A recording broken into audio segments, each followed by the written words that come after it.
បងប្អូនខ្វះកន្លែងបោះតង់មានកន្លែងបោះតង់អូតយ៉ងបាទตัวนี้មានមលុបស្រាប់ហើយយើងបោះតង់ខាងនេះមកបានតង់2បាទហើយយើងអាចបង្កាត់ភ្លើងរត់ត្រីក្នុងអូអាំងបានដុតបានយើងអាចរត់ត្រីក្នុងអូយើងមកអាំងបានដុតបានហើយខាងនេះបោះតង់បាន2បាទប្រម៉ូសិនហើយហើយទៅរូបបោះតង់មកមួយទៀតបាទទៅរូបបោះមកមួយទៀតទៅនេះបោះបានទៅនេះ2បាទបោះតង់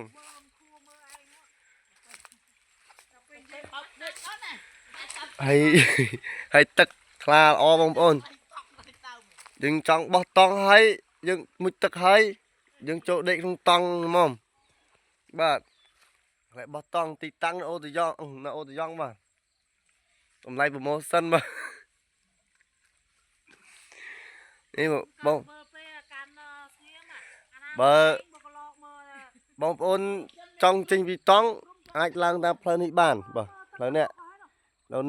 ឡើងទៅមើលទេសភាពទៅលងមើលស្វាយអីគេបានបាទមើលបានហើយមើលតែបងប្អូនមើលទៅអ្នកមកលេងទឹកណាបាទប៉ុន្តែថ្ងៃនេះបានយកតង់មកទេបានយកតង់មកទេខានបោះតង់ទៅ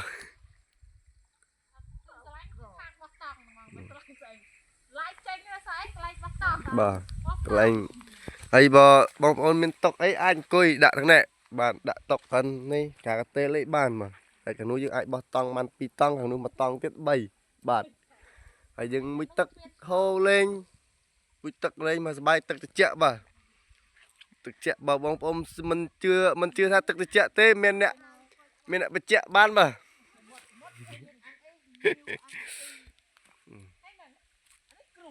ហើយ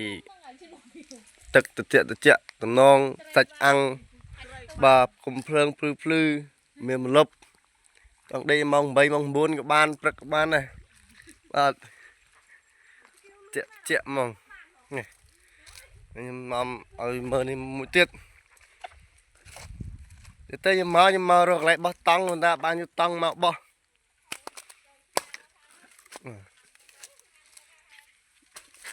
នេះទឹកហូរត្រជាក់វ៉ាទឹកហូរត្រជាក់ស្រុបហ្មងនិយាយទៅទឹកនេះអូតយ៉ងនេះ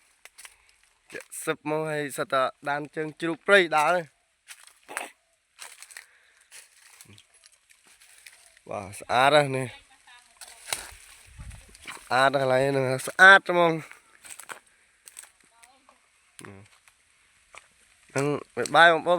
បាយ